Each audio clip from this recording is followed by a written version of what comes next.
Lobby group My Vote Counts aims to enhance and promote accountability, transparency and inclusivity in South Africa's political system. Today, the organization launched a campaign called Intra-Party Democracy. How democratic are you? It says it'll raise awareness beyond merely exposing issues of political parties' private funding.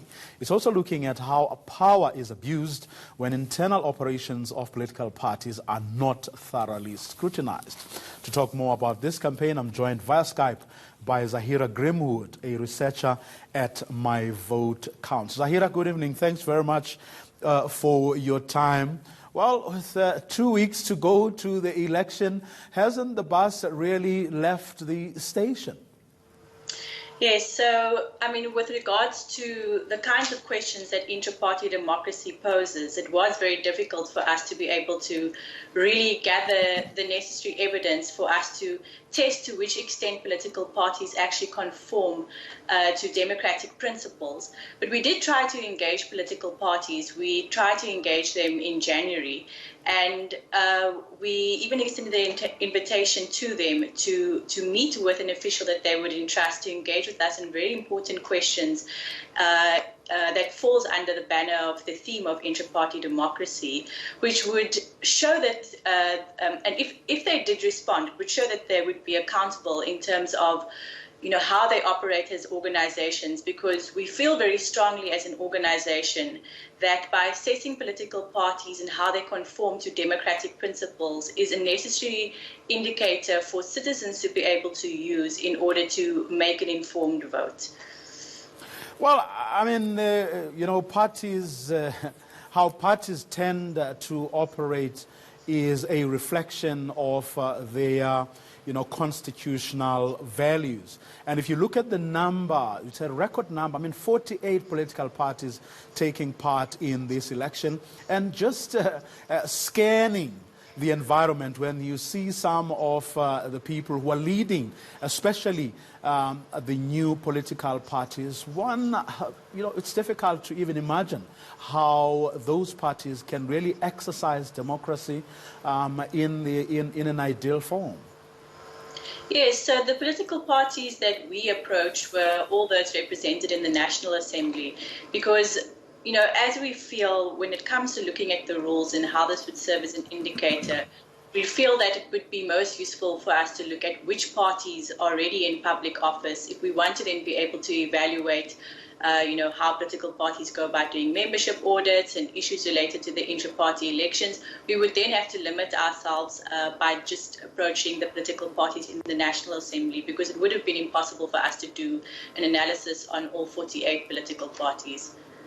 Well, of course, people are free to join political parties of their own choice. They don't really get coerced or forced. At least one would like to believe that indeed is the case. So if you don't like how a party operates, undemocratic as it may be, you're actually free to leave, the party.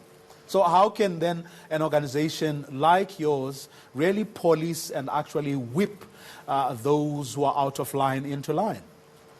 Well, a lot of political parties or high-ranking officials in parties actually would say certain things like that their internal processes are very democratic and that they uphold principles that are espoused in their constitution.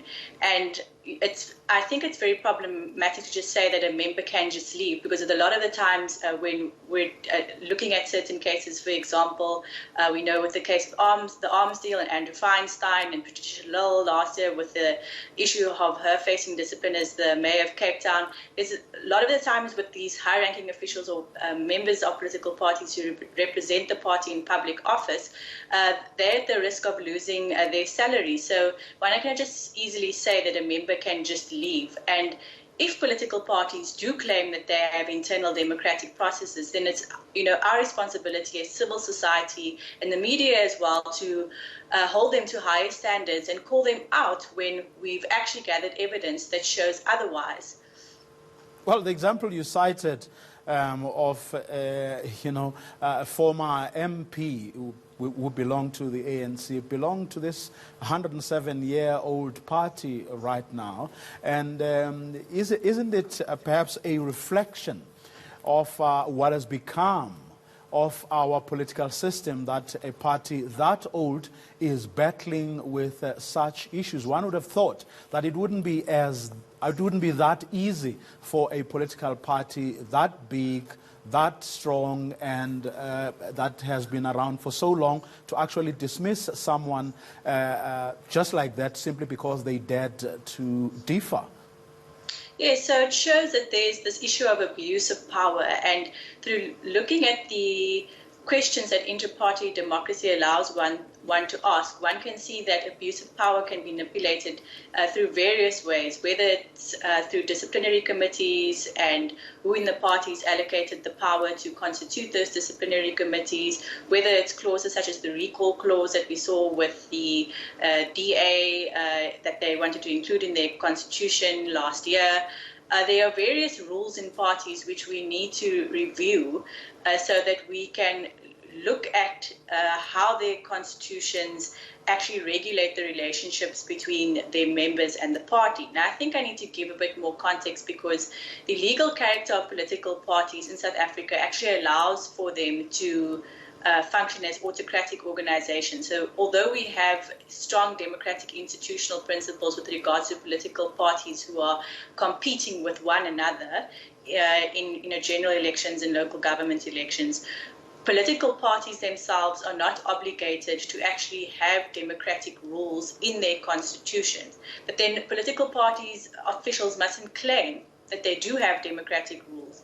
And we want our questionnaire that we've sent to them and the benchmarks that we've set to serve as an informative indicator of where there are certain shortfalls, where there's not enough transparency, whether membership audits are conducted effectively, and we want to be able to assess the political machinery of the political party to determine, how effectively they are actually running as organizations, and then be able to use this as an indicator then to assess, okay, how would then they actually operate in public office. Zahira, thanks very much for your time this evening. She is a researcher with My Vote Counts, that organization doing its bit to promote accountability, transparency, and inclusivity in South Africa's political system.